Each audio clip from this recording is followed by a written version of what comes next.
Okay, so one of the biggest obstacles that we have, first off, we're talking divine flow. This is our divine flow moment. One of the biggest obstacles that we have in general is really trying to understand what to do. What's the best course of action for my life?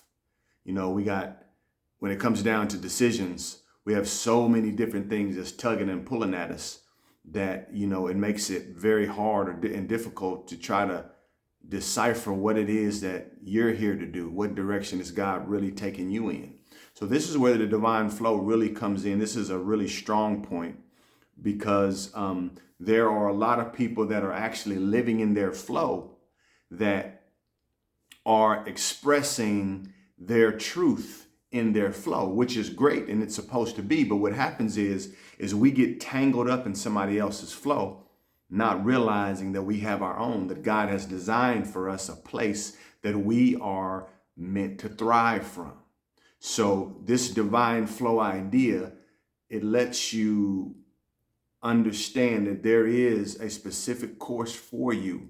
You just have to sit back and rest in God's current or on God's current and allow it to take you where you belong. Now, the struggle or the difficulty is being able to rest in the boat when the storms are raging, you know what I mean? And how Jesus was just sitting back asleep. We gotta be able to sleep in the storms, because God is literally at the wheel. But realizing that God definitely has a specific place and a design for you is crucial for you to be able to navigate those moments that are very hard and are frustrating when you don't know what to do. God has strategy. God has his wisdom it's immeasurable. So he knows exactly what he's doing, but you just have to rest in that truth and allow him to guide you where you belong. And I wanted to say this, one of the biggest things is finances.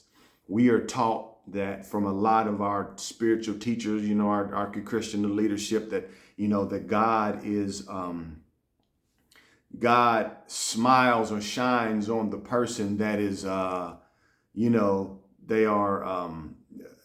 how to handle money. They're financially savvy in all of these different ways, which is absolute truth. That's fantastic. But this is the gray area. God may not, or your flow may not be one that is taking you into the area of learning financial literacy.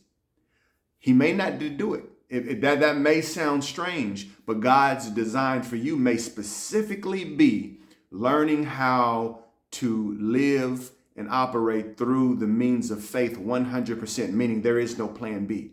There is no financial literacy, just in case you don't get to the success that God may want you to be in living by faith.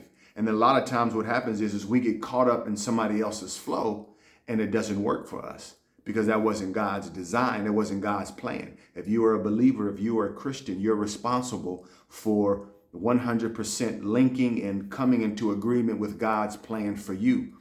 And this divine flow helps you to automatically and by default be there and stay there and grow there. So, man, I pray this makes sense because this is so strong and so powerful, and it's so meaningful and necessary for us to grasp the way that God wants us to.